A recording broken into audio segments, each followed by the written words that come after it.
कोसल साम्राज्य शरयू नदी के किनारे बसा हुआ एक शक्तिशाली साम्राज्य, जिसमें थे बड़े बड़े प्रासाद, महल, बगीचे तथा मनोहारी झरने। इस साम्राज्य का निर्माण सूर्यवंशी राजाओं ने किया।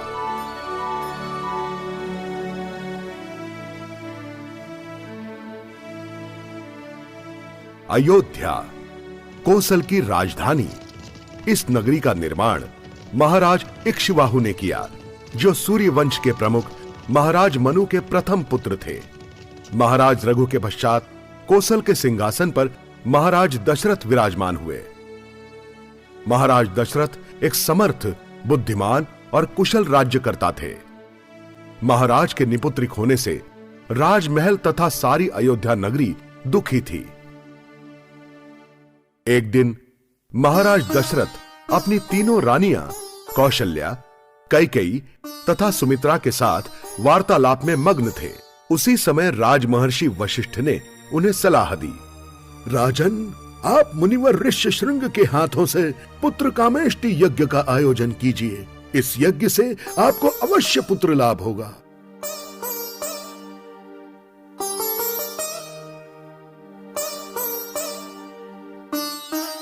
राजमहर्षि के सुझाव अनुसार ऋषि ऋष्यशृंग की देखरेख में यज्ञ का आयोजन किया गया। उस पवित्र अग्नि से एक देवता प्रकट हुई, जिसके हाथों में सोने का कलश था। हे राजन, तुम्हारा यज्ञ सफल हुआ। इस पवित्र यज्ञ का प्रसाद अपनी रानियों को दीजिए।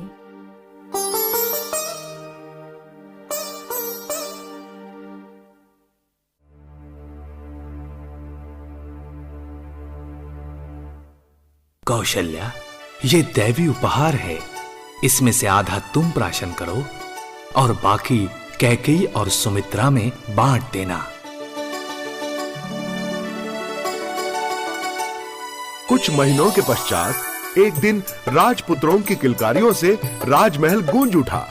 महारानी कौशल्या ने श्री राम को जन्म दिया। रानी कैकेयी ने कुमार भरत और रानी सुमित्रा ने लक्ष्मण और शत्रुघ्न, इन जुड़वा बच्चों को जन्म दिया। महाराज के आनंद की तो परिसीमा ही नहीं रही।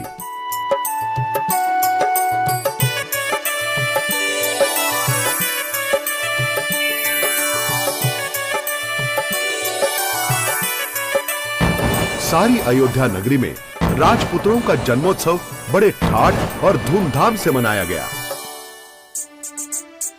परंपरा के अनुसार चारों राजकुमारों ने गुरुकुल में जाकर वेदों का पठन किया।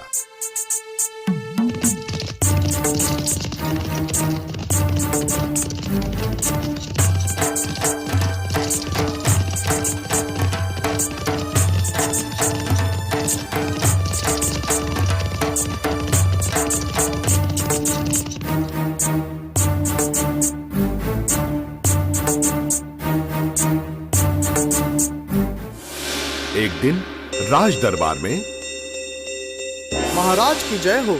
श्रेष्ठ मुनिवर विश्वामित्र राजमहल पधारे हैं। महर्षि विश्वामित्र और राजमहल में? आदर और सम्मान के साथ उनका स्वागत करो।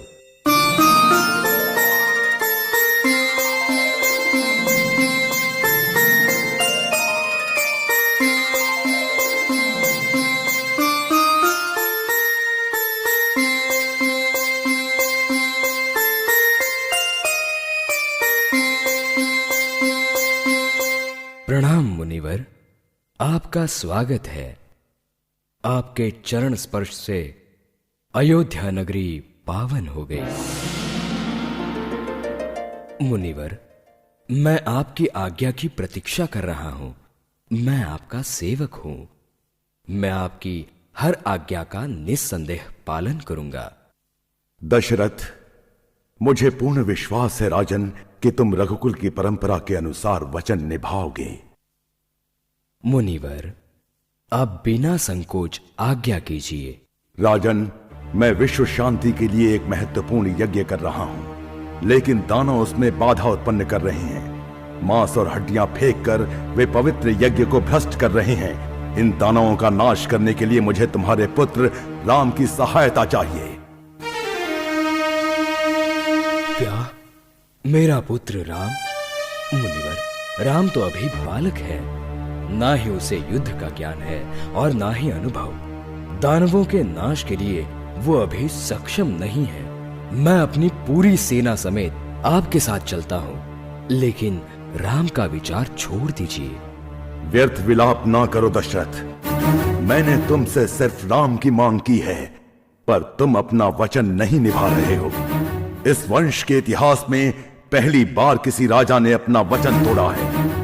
अब मैं समझ गया, अयोध्या में अब सत्य वचन के लिए कोई जगह नहीं रही। शांत हो जाइए मुनिवर। राजा दशरथ के राज में ऐसा कभी नहीं हुआ है। जरा रुकिए। महाराज, आप राम की योग्यता से अनभिज्ञ हैं, लेकिन मुनिवर विश्वामित्र उसे अच्छी तरह से जानते हैं। राम एक साहसी योद्धा है और किसी भी शत्रु का सामना कर सकता है। स्वयं विश्वामित्र ज्ञानी है। चिंता न कीजिए महाराज, उनके हाथों में राम सुरक्षित है। आप अपना वचन निभाइए, राम को जाने दीजिए, फिर ये सारा संसार जान लेगा कि वो कौन है। क्षमा कीजिए मुनिवर, मैं बड़ी खुशी से राम को आपके साथ भेजता हूँ। धन्यवाद राजन, मैं तुम्हारे निर्णय से प्रसन्न हुआ। किंतु लेकिन क्या? बिना संकोच कहो जो कहना है राजन। लक्ष्मण के बिना मेरा राम बहुत अकेला हो जाएगा। कृपया आप दोनों को अपने साथ ले जाइए।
मुनि विश्वामित्र ने राम को त्राटिका का वध करने की आज्ञा दी।